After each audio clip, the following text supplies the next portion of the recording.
In the beginning, God created the heavens and the earth is the very first sentence of the Bible. Packed into this momentous statement is the idea that mind is not material, it is spiritual. The Bible says God made man in his image and likeness. God is not material. He is purely spiritual. He doesn't have arms, legs, genitalia, etc. God does have a mind. And it follows from this that it is the human mind that is the express image of God, and consequently, also spiritual nature. In the Bible, in the book of Exodus, God identifies himself as I am. In other words, I exist. This suggests mind, consciousness, or self-awareness. This flies in the face of what we have been taught to believe. Since the advent of computers in the 1940s, the public imagination has been ablaze with images of thinking, self-aware machines, the R2-D2s, C-3POs, Rosies, and Wallies of Hollywood fame. Hollywood is not to blame for this. It was the scientists, mathematicians, and engineers that designed the first working digital computers in the 30s and 40s, who immediately saw the parallels between computers and brains, envisioned an age of conscious machines, and gave Hollywood the idea.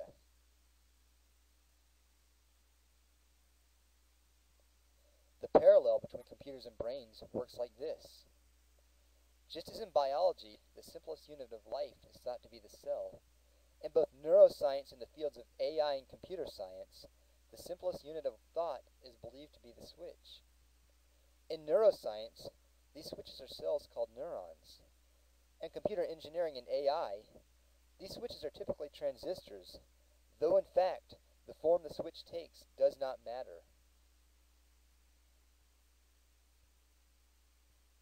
In essence, a switch is the simplest decision automation machine that can be made. It is the physical representation of an if-then statement in a computer program. In fact, all so-called decision-making machines consist of one or more switches.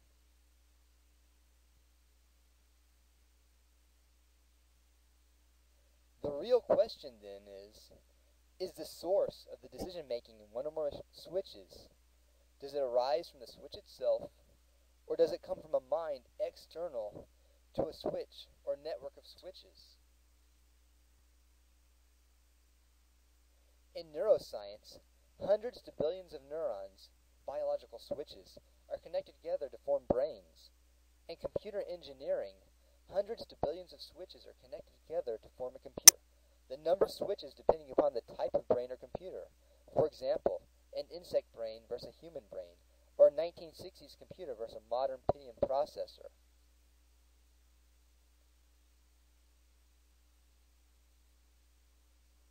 Inspired by these analogies, in 1950, Alan Turing, one of the co-inventors of the computer, proposed a test for determining if in fact a machine was self-aware, the Turing test. In 2001, Stephen Hawking, in an interview with German magazine Focus, warned that computers are evolving so quickly that they may soon outstrip human intelligence and eventually take over the world. In 2005, Ray Kurzweil, inspired by Moore's Law, a trend which shows that the number of transistors, or switches, that can be placed in a microchip doubles every 2 years, wrote that by 2029, in an event called the Singularity, computer complexity will have allowed our machines to achieve self-awareness, and human brains will seamlessly interface with and even be replaced by computer chips, in effect allowing people to achieve immortality through the indefinite preservation of their consciousness. To date, the quad-core Itanium Tukwila chip has 2 billion switches. By comparison, a human brain has between 50 to 100 billion switches, with some 1,000 trillion connections between them. So where are all the conscious robots? In a talk given in October 2007, AI researcher Hod Lipson asked just this question. This is a great question. Why aren't our machines mowing our lawns, washing and putting away our dishes, and folding our laundry for us? The answer is because, without the input from an external mind, A network of switches is incapable of making the decisions required to do the simplest of tasks. Decision-making exists in minds and not in switches, machines. In Hod Lipson's talk, he shows working machines that try to learn on their own without any external input from a mind how to walk. By Hod Lipson's own admission, Hod himself describes the results as pretty lame. Indeed, that the robots move forward in a particular direction at all is directly the result of a human mind pre-specifying in advance to favor motion that the robot sensors detect as moving it in a particular direction. In short, the video demonstrates that mind and decision-making are spiritual and not material in nature.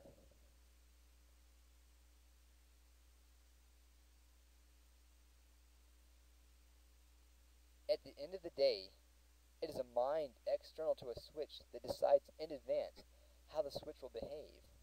Mind, and not switches, are the only things that make decisions. In Hod Lipson's talk, pay attention to the word reward.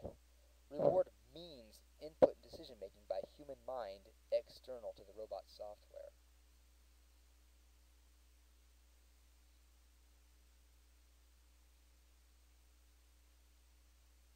Genuine decision-making simply isn't in our brains or in computers. The form the switch takes does not change this fact, and neither does the number of switches. A mind external to the switches comprising our computers and brains is responsible for genuine decision-making. This is strong evidence in support of the biblical claim that mind, and consequently decision-making, is not material but spiritual in nature.